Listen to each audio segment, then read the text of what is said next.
Hey, what's up, everybody? Welcome to day 85 of commercial diving school. Today we continued with rescue diver training. So we did 2 dives today before lunch, and I'm gonna tell you all about that and everything we did today. So if you're new to the channel, make sure to subscribe, leave a like if you enjoyed this video, and leave any comments or questions for me down below. So real quick, I just wanted to mention that um, like I know some of you may be wondering when I'm going to be like filming things or shooting video so you guys can see kind of what we do and stuff like that. They said we can start using our GoPros the last 100-foot dive we're doing for scuba. So that's not until we come back from break. We're going to start doing right away, we're going to start doing our 100-foot dives. So I think on the last 100-foot dive, we're going to be able to bring our GoPros with us, and I'll get footage then. But before that, they said we have to focus on training, so that's kind of like a no-go right now. But anyways, this morning I woke up about 7:15, and I missed breakfast, so I just had a Pop-Tart. The galley kind of has Pop-Tarts and stuff, so in case like you want to go in and grab one or something like that. As like a snack or something. So I grabbed a Pop-Tart, and then we mustered at 8 a.m. And then right after muster, we immediately got dressed in our wetsuits. And then, so what we were doing for our first dives was we were going down to 20 feet. And this time we were bringing our pony bottles. So it's our little 19 cubic foot, super bright neon pony bottle. And we were basically doing rescue stuff with that. So we would go down to the 20-foot platform, and we did like an out of air scenario where, like, say you and your buddy are diving and one of you runs out of air, and you have your pony bottle on you. That's your secondary air source. So you would take out your regulator that's hooked to that bottle, because to the pony bottle you have a regulator hooked up and you have a pressure gauge hooked up. So you basically just take that secondary regulator and just hand it over to your buddy that's diving with you. And so we practiced that. Another thing that we did was we took our pony bottle off of us because it's hooked in like 2 points. Like the top clip is like up here, and then the bottom clip kind of clips down by your hip. So it's secured to you. So we took that off, and then we set it down on the platform at 20 feet. And basically we started like 1 or 2 feet away from the bottle, and then our instructor would basically turn our air off, and you would be watching your pressure gauge, and it would be going down to 0. And then basically you would swim up to your pony bottle that's laying down there, and then you would turn it on, and then you would take the regulator, put it in your mouth, start breathing normally and everything, and then you would take that pony bottle and then you'd put it on yourself, and then basically you can he'll turn your bottle back on, and then you can go back to your primary regulator. So we practiced that, which was pretty cool. I like that. It was fun. And then that was our first dive, and then our second dive we did before lunch. So both dives we did before lunch today, and that's because some of us are flying out tomorrow. Not me, but they wanted us to like cease all diving and give us enough time to off-gas that nitrogen. So we did all of our dives before lunch. So on our second dive, we basically swam around the grotto and did like a tour, sort of like we did the other day. But this time we swam around, and then when we got to the other side, we basically switched to our pony bottle, and then we breathed off our pony bottle around to back to the other side. And then I think we did that one more time. We went back and swam around, but this time instead of just following along the wall.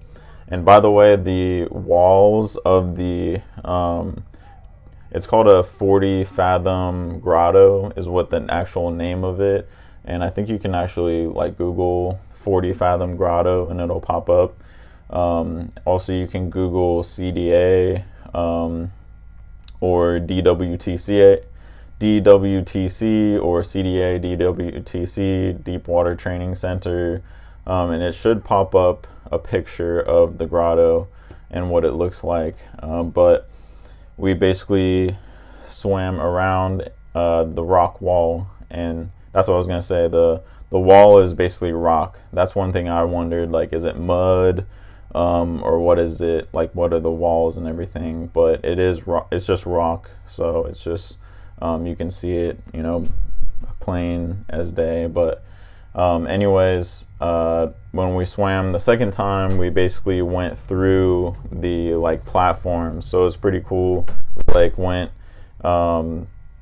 through and swam, like, over the platform, and then you can't see anything for a little bit, and you just got to keep swimming, and you'd be like, okay, there's the next platform, and then just swim over to that platform, and then you do that again, like, oh crap, where am I? And then there's another platform that you go to.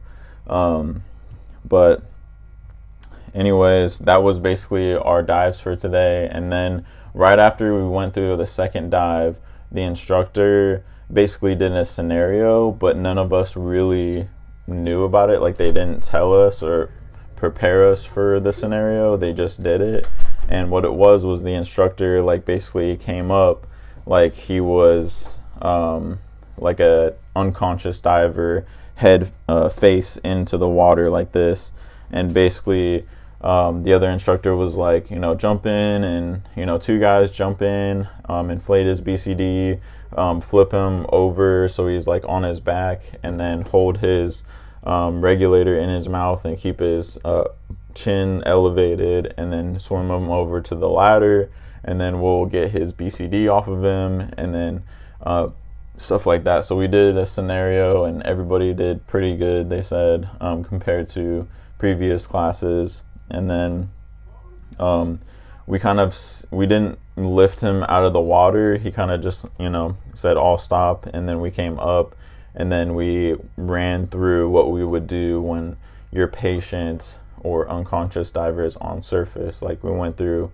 what to do for CPR, we went through what to do for attaching, like, an AED, calling 911, administering oxygen, stuff like that. So it was pretty cool, really good training. That's the type of stuff that you do for rescue diver training. And then after that, we went to lunch, and today lunch was turkey, stuffing, green bean casserole. Like, they had all the Thanksgiving fixings and everything.